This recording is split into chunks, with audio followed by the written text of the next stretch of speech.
It's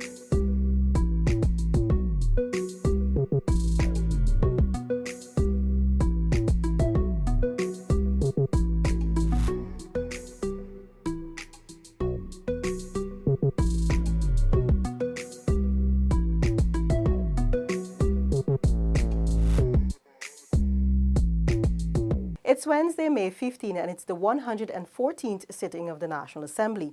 We have lots to tell you today. Minister of Finance Winston Jordan has presented a supplementary paper for the National Assembly to approve $3.4 billion for the Guyana Elections Commission to meet the additional costs to hold general and regional elections.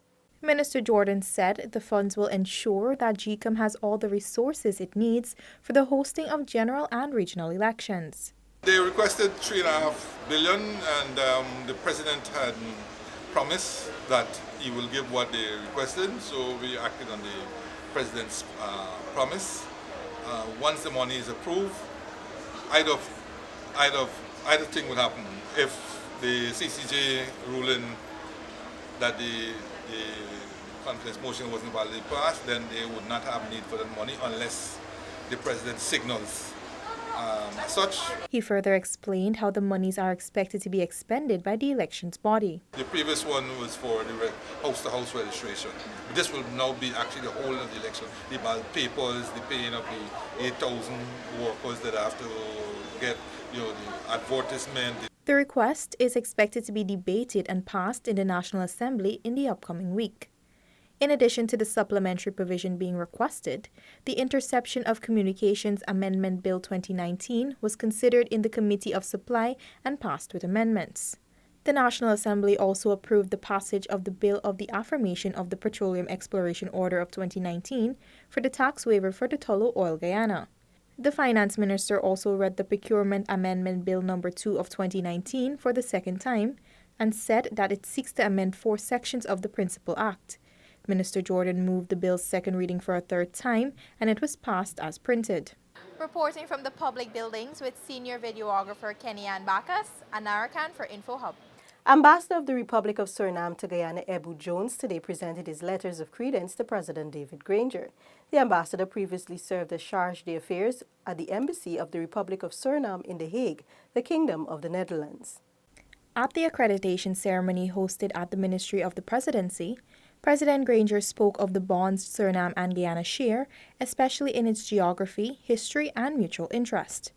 He said the relationship between the two countries is founded on mutual respect of each other's territorial integrity and sovereignty, mutual non-interference in each other's internal affairs, and the maintenance of regional peace and security. Guyana looks forward to working in Suriname within the ambit of the Caribbean community and the Guyana-Suriname Cooperation Council to continue to improve trade, to intensify cultural, economic, environmental, and social cooperation, and to combat transnational threats. Ambassador Ebu Jones said Suriname is committed to deepening the cultural relationship and intensifying economic trade activities with Guyana. There is a large group of Guyanese diaspora living for decades in Suriname and is contributing to the economic development of our country. On the other hand, many Surinamese have family ties with Guyana, and cross-border travel between both countries is increasingly substantial. Former diplomatic relations between the Cooperative Republic of Guyana and the Republic of Suriname were established on November 25, 1975. The two countries have since collaborated in the fields of agriculture, culture, environment, fisheries, mining, forestry, health, security, trade, and transportation. For InfoHub, Anarakan. Minister of Finance Winston Jordan says Guyana's economic performance demonstrates its transformation from a narco state to one which all Guyanese can be proud. Guyana's better than expected economic performance of a 4.1% gross domestic product growth for 2018 was praised by numerous stakeholders, except the opposition leader. Finance Minister Winston Jordan opines that in an immature democracy such as Guyana's, the opposition will never seek to give praise where it is due. Even if you had a growth rate of 10%, where everybody was smiling in Guyana, they'll still find a fault. Or they will attach it to the fact that it originated from something that they would have done in the past. So I don't really pay too much attention because I figured that is what the opposition will do, and particularly this opposition leader would do. The finance minister noted that the opposition leader recently acknowledged but attempted to deflect from the good economic performance of the past years. Minister Jordan reminded that the sugar industry's problems, for example, began under the PPP administration, which refused to address them. While the workers may have lost their job under this government, it's not this government destroyed the sugar industry. It is not this government destroyed the rice industry. It's not this government had a narco state running and had to come and fix it so that legitimate businesses can survive. Many legitimate businesses went under because they couldn't compete with a narco state. The minister believes that time could be better spent by the naysayers towards building up Guyana instead of tearing it down. He anticipates the growth rate increasing to around 20% with the advent of first oil in 2020. Finally showing that Guyana is emerging from that narco state, from that state of decrepitness, to a state that people now point their hands to in a positive way. Point their hands to in a positive way. You go around the Caribbean, you feel a freshness. You feel respected. Paul McAdam for InfoHub. Youth unemployment and mental health will be the focus of National Youth Week 2019, set to begin on May 18 in Region 6 under the theme Inspire and Build Resilient Youth. Youth Week 2019 will commence with a rally in Region 6 focusing on youth mental health and well-being. The rally will commence on Philadelphia Main Street in Region 6 and conclude at the Regent's State House. The rally will be followed by an exhibition and a concert which will see young people from the New Amsterdam prison participating.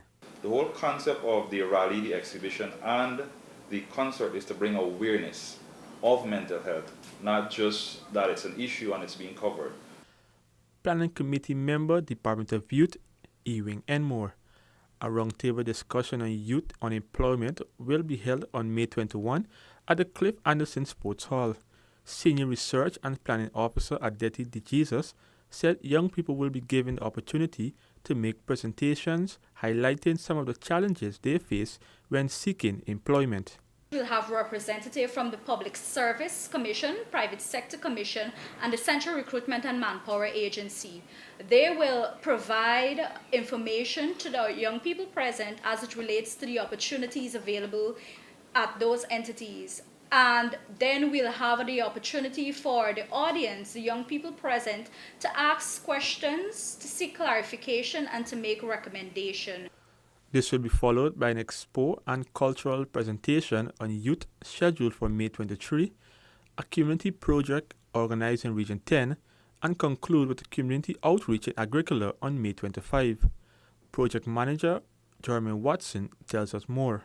The aim is to bring young people in contact with agencies who are doing recruitment as regards to employment, agencies who are providing training for young persons, and the agencies, both private and public, that are responsible for providing health services. Isaiah Braffett for InfoHub.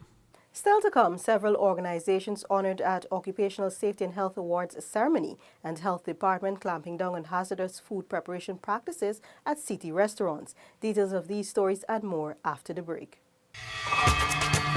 Are you ready to embark on a truly epic adventure to an undiscovered corner of South America, where some of the most spectacular natural attractions are unveiled within a beautifully diverse landscape?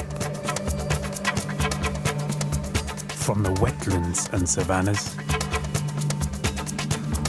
to the ancient mountains, magnificent waterways and lush enriching rainforest, which provide a vast playground for some of the most exotic and breathtaking creatures on the planet,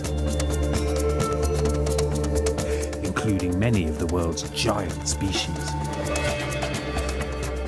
This untouched land of mystery and wonder serves up an exclusive experience for travelers. So are you ready for a new, awe-inspiring adventure? Welcome back to nature.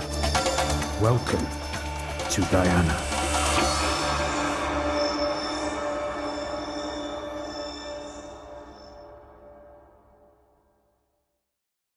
Thanks for staying with us. ExxonMobil, the Guyana Power and Light Incorporated, and Banks DIH Limited are among several organizations honored today for their high standards in occupational safety and health.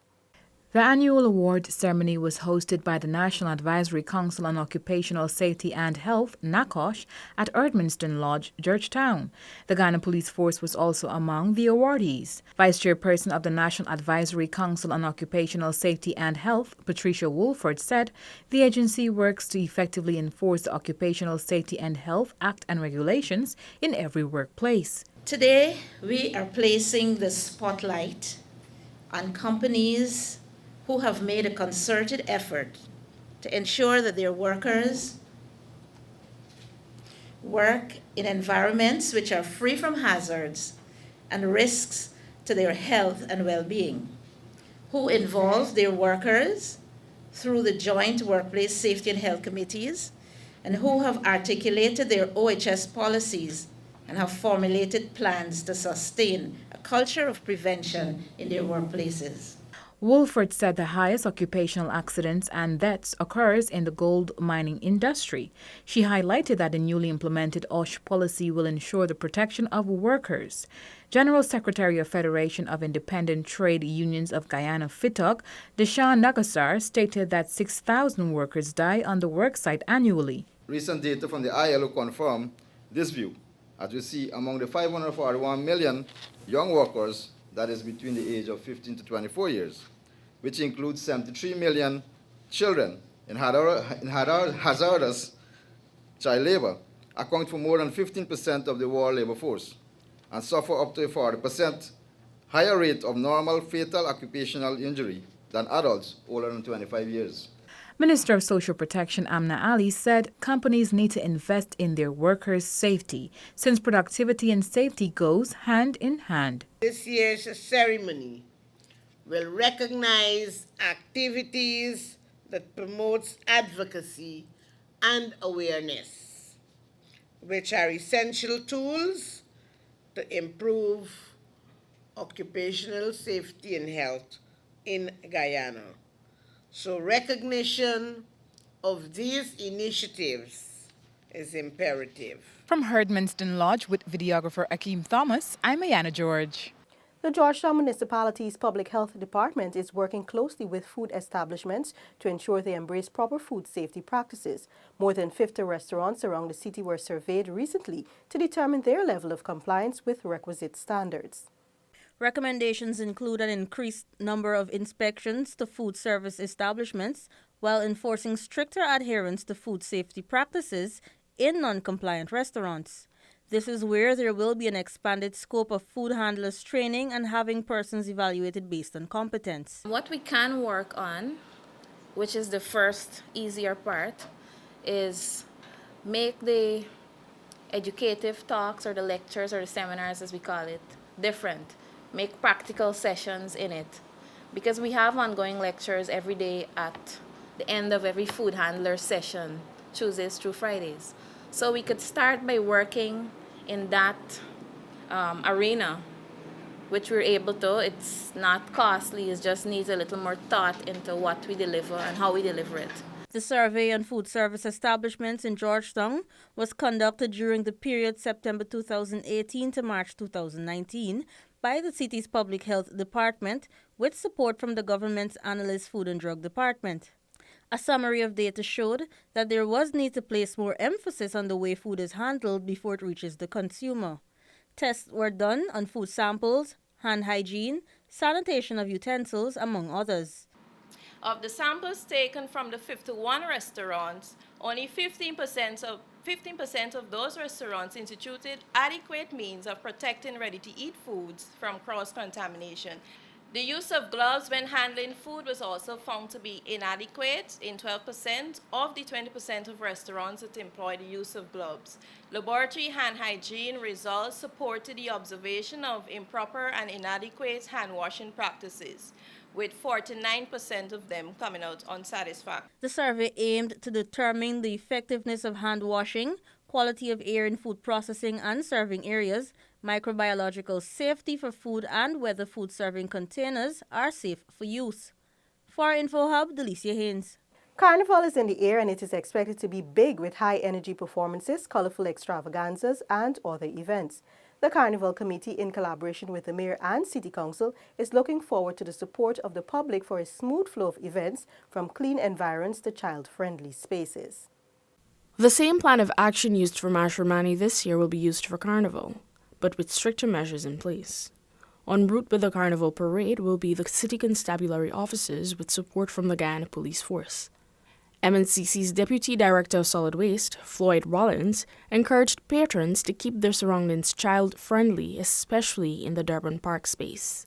We will identify that we will ask persons who will be vending not to use any glass bottle when distributing beverages or to use any illegal substance within the area, because we want to make that child-friendly environment and also to promote a cultural aspect of Guyana. Spots will be sold at prices that are affordable, and the opening for applications is May 20 and the deadline is May 24. The prices for the spots remain the same as was for Mashramani celebration, between $10,000 to $25,000. However, we may look to have some amount of flexibility because we know that the Carnival celebration is somewhat still new to Guyana and we want to encourage persons to come out, so we might have some amount of flexibility. There will be no vending allowed on Carafesta Avenue or in the vicinity of the Guyana Defense Force. Vending will be allowed from Sandybap Street down Irvin Street up to Church Street. Kippany Jordan, InfoHub. That's all for this evening. Connect with us on WhatsApp, like and subscribe to our Facebook page for notifications, and subscribe to our website for more stories. You can also follow us on Instagram for updates. Your bridge and weather reports are up next. Goodbye.